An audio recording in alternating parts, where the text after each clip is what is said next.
One fateful day, a call shattered my world. My husband had been in an accident. The shock wasn't just from the crash, but the revelation that his mistress was in the car with him. Tragically, she didn't survive, and he was left paralyzed from the waist down. Amidst the chaos, his demands for my lifelong care began. Was I to dedicate myself to a man who betrayed me so profoundly? This couldn't be reality. I vowed to show him the depth of my resolve. My name is Mandy, aged 32. I reside with my husband, Ray, and our nearly 5-year-old daughter, Lily. Though I had paused my career for motherhood, I returned to work when Lily began daycare. Juggling work and parenthood fills my days, yet I find fulfillment, all thanks to Ray. My husband, Ray, epitomizes dedication both in his work and in nurturing our daughter, Lily. As the cornerstone of our family, he consistently strives to excel in his roles as husband, father, and provider. Our evenings follow a cherished ritual, dinner together, followed by Lily's animated tales of her day at daycare, eagerly shared with Ray. "Daddy, look what I made today." "Wow, Lily, that's impressive. You have such talent. Maybe you could draw me next time." "Okay, Daddy." "Oh, and Mary's family went to the amusement park. Can we go too?" "An amusement park adventure sounds perfect. How about we plan a family trip next weekend?" "Really? Yay, I love you, Daddy." "I love you too, Lily. Well, after your mom, of course."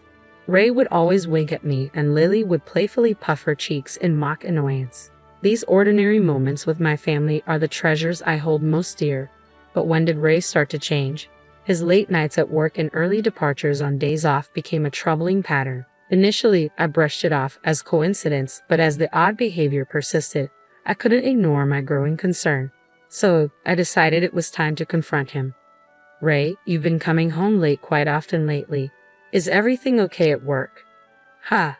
Oh yeah, I've got some new projects and stuff." "I see, but you also leave early in the morning on your days off, and you never tell me where you're going." "That's, well, I've been visiting my parents. I thought I should check up on them from time to time." "Your parents' house?" "To be honest, my in-laws aren't young, but we see them once every few months, and they're doing fine. So why all these sudden visits?" Although suspicion pricked at me, I didn't want to push too hard, so I let it go for the time being. 2 weeks later, Ray texted me once more, saying, "I'll be home late. I have overtime work to do." It wasn't until after midnight that he finally walked through the door, seemingly in high spirits. Yet something felt amiss about him, and I sensed it instantly. "Ray, where have you been?" "I told you I had to work late, didn't I?" "But what about that smell?" "What smell?" "The scent of sweet perfume. It's unmistakably a woman's fragrance." "Why would you smell like that if you were working late?" "That's—" My husband's eyes darted about, betraying his obvious unease. As I persisted, he hastily interjected. Actually, there was a client entertainment event today." "A client event?" I scrutinized his response, prompting a vigorous nod from my husband. "You see, one of the VIPs at the client's place is a woman. You'd expect some perfume to rub off if we were drinking together, right? Then why lie to me in the first place? There was no need to fabricate overtime. I felt guilty because you were working hard at home, taking care of housework and Lily. I didn't mean to lie. I didn't want to make you worry." Seeing my husband's hands clasped in front of his face, I couldn't press him any further. With work looming the next day, I opted to table the conversation and retire to bed. Yet from that moment on, every late return was accompanied by the lingering scent of that perfume. Each inquiry yielded the same response. Another client event, nothing more. Unbeknownst to him, my suspicions only deepened. Then, one day, a palpable sense of unease compelled me to leave Lily with my parents and meet my younger sister. As we settled in at a cafe, I broached the subject of my husband's behavior. "Ray has been coming home late a lot recently. So he always has the scent of a woman's perfume, huh?" "Yeah, he's definitely cheating." "Really?"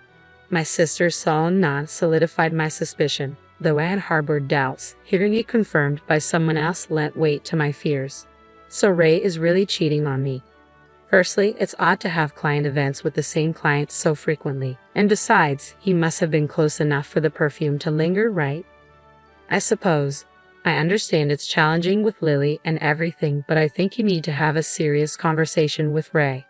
"Yeah." Just then, my sister's voice took on a disturbing edge. Hey, look there." "What's going on?" "Speak of the devil. Look over there. Isn't that your husband?" Following her pointed finger, I spotted Ray. Beside him, a younger woman than me clung tightly to his arm. The sight left me speechless, the cruelty of it all overwhelming. Disregarding my shock, my sister wasted no time and began snapping pictures with her smartphone. "Wait, what are you doing? Why are you just standing there, sis? We need evidence." "But, no excuses. Quickly, I'll take photos. You start recording a video." Urged on by my sister, I fumbled to activate the camera app on my smartphone. Ray and the woman intertwined, sharing multiple kisses before they climbed into Ray's car together. With trembling hands, I captured every damning moment. I halted the recording as their car vanished into the distance. Here I sat, Ray's wife, clutching evidence of his betrayal. The tears streamed down my cheeks, forgotten in the midst of our surroundings at the cafe. My sister remained silent for a beat before she seized my hand, her grip firm as she spoke. "Sis, I know it's tough, but you really need to confront Ray. I understand, but this is about Lily too. Can we stand by and allow such a deceitful and unfaithful man to remain her father? For Lily's sake." At her words, reality crashed back in. That's right, the only one who can protect Lily is me. Ray may be Lily's beloved father, but I must address this sooner rather than later. Now that I know the truth, he forfeits his right to be a father. After conferring with my sister, we arranged for Lily to spend the day at her parents' house. Returning home, I awaited my husband's arrival, but the hours passed without his return. Around 10 p.m., our seldom-used landline rang. Who could be calling at this hour? I wondered aloud as I answered. A man's voice on the other end inquired, "Is this Mrs. Johnson's residence?" "Yes, it is. Who's calling?" "This is the police. Is this the home of Mr. Ray Johnson?" "Yes, it is. Is everything all right? Did something happen involving my husband?" "Please try to stay calm. Your husband has been in an accident." "What?" According to the police, my husband had been involved in a car accident, and tragically, a woman who was in the passenger seat had lost her life. My husband had been taken to the nearby university hospital. Without a second thought, I rushed to the hospital. Upon arrival, I found my husband undergoing emergency surgery in the trauma unit. A police officer hurriedly entered, offering an explanation of the accident's circumstances. "From what we've gathered, it seems your husband and the deceased woman were in a close relationship." "Indeed." Observing your stunned reaction, the police officer inquired with a concerned countenance, "Did you harbor any suspicions, madam?" "Yes, only today I was on the brink of confronting him with evidence of his extramarital affair." "I understand. Regrettably, it must be conveyed that there is a potential for your husband to suffer from disabilities as a consequence of the accident's aftermath. That will suffice, no more." Subsequent discussions with law enforcement unveiled that the woman involved in the accident, my husband's paramour, was also wedded. The mistress's spouse, who had hastened to the scene, appeared deeply bewildered, his countenance portraying a mixture of emotions, particularly given that only Ray had survived. Several days later, my husband, having completed his surgical procedure, finally regained consciousness following the accident. Upon receiving this update, I, accompanied by my parents, sister, and daughter, made way to the hospital premises. I entrusted Lily to my sister's care, leaving only my parents and me to enter the hospital room. Upon arrival, we found my in-laws already present. As we were briefed, it appeared that my husband had been left with paralysis on one side of his body as a result of the accident. I'm sorry. It seems I've caused you all a great deal of concern," my husband began, visibly remorseful. Before I could respond, my in-laws hurried to his bedside. "Why apologize? The fact that you're still with us is what matters most." "It's a blessing to be alive," my father-in-law reassured him. "Absolutely, Ray. You're a good man, and that's why you're here today," my mother-in-law chimed in. "Mom, Dad, thank you. I'm just grateful to be alive," my husband expressed, his voice filled with gratitude. My husband and in-laws seemed to be brushing aside the affair as if it never happened. My worry morphed into anger, and I finally found my voice. "Sorry to interrupt your celebration, but Ray, will you divorce me?" "What?" "I have these divorce papers. Can you please sign them?" "Divorce? Where is this coming from all of a sudden?" "All of a sudden? You had an accident with your mistress. What are you even saying?" "No, you've misunderstood. The woman in the car with me was just a business associate, not a mistress." My husband's desperate attempts to lie only fueled my frustration. Did he truly believe he could keep it hidden from me? Are you going to pretend now? I know you cheated, Ray. No, I swear I didn't cheat. You were with your mistress at a cafe on the day of the accident, weren't you? I saw you both leave together. No, it's not. Don't try to make excuses. I momentarily forgot our surroundings in the hospital room and raised my voice. You even sacrificed time with Lily to be with your mistress. What were you thinking? My mother-in-law interrupted me with a disapproving frown. Oh, Mandy, why are you so upset? If Ray cheated, it's probably because you did something wrong. Mother-in-law, what are you saying? Ray just woke up, didn't he? And you heard it from the doctor, didn't you? Ray has ended up with hemiplegia due to the aftermath. What does that have to do with our divorce? He needs dedicated care now. Instead of talking about divorce, you should be focusing on learning how to care for him immediately. That's right, my husband echoed his mother. You'll be taking care of me from now on as my wife. That's when it hit me. Any lingering sympathy I harbored for my husband vanished in an instant. Initially, I felt genuine pity for him after the accident, despite his infidelity. But now, I couldn't care less. There was not a shred of remorse in either of them for what they put me through. All they cared about was themselves. Suppressing my fury, I turned to my mother-in-law. Are you serious? Who in their right mind would want to take care of a cheating fool? A fool? Mandy, how dare you insult my Ray? Well, it's the truth, isn't it? He cheated and caused the accident. Isn't everything your son's fault? But even if the accident was his fault, cheating doesn't excuse his actions. So, if I made a mistake, does that give him the right to cheat? I've been juggling work, childcare, and household duties to support our family. You blame me and still defend your cheating son.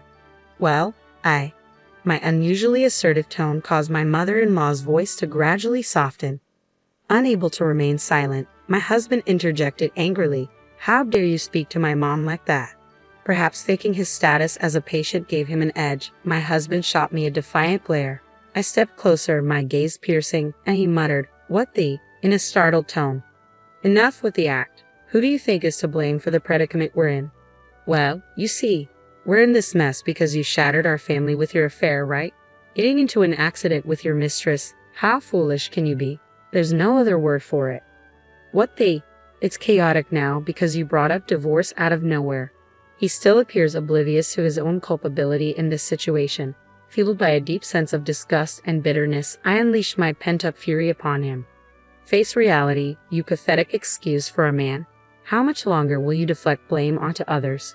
Reflect on your own actions. You're the one who cheated, and to top it off, your mistress perished in that accident. Stop trying to justify yourself. Mandy. You obliterated our family with your reckless affair. I dread to think of the pain Lily will endure because of you. You haven't just wounded me, you've shattered our daughter's innocence. I can't remain married to someone like you. Go ahead and wallow in your own misery. As I turned to leave, Ray was rendered speechless, his complexion drained of color. Taking a moment to compose myself, I heard the hospital room door creak open, and in walked our daughter. Lily, how did? I'm sorry, sis. I only looked away for a second. My younger sister entered behind Lily, offering an apologetic bow. Ray seized the chance to address our daughter. Lily, you wouldn't want, right? Daddy, what do you mean? You don't want Mommy and Daddy to be apart, do you? Ray was left speechless by Lily's response. What? But if Mommy's here, you're okay? Because Mommy looks sad when she's with Daddy. It's because Daddy's doing something that Mommy hates, right?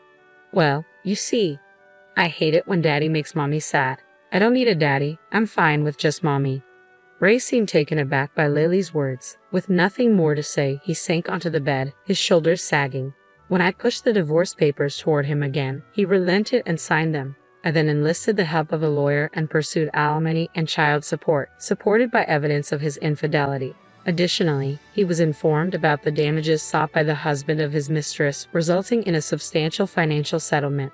His affair with a subordinate at work came to light, resulting in his termination. This isn't just about infidelity, it's a consequence of his actions that led to a tragic loss of life. It's a form of poetic justice.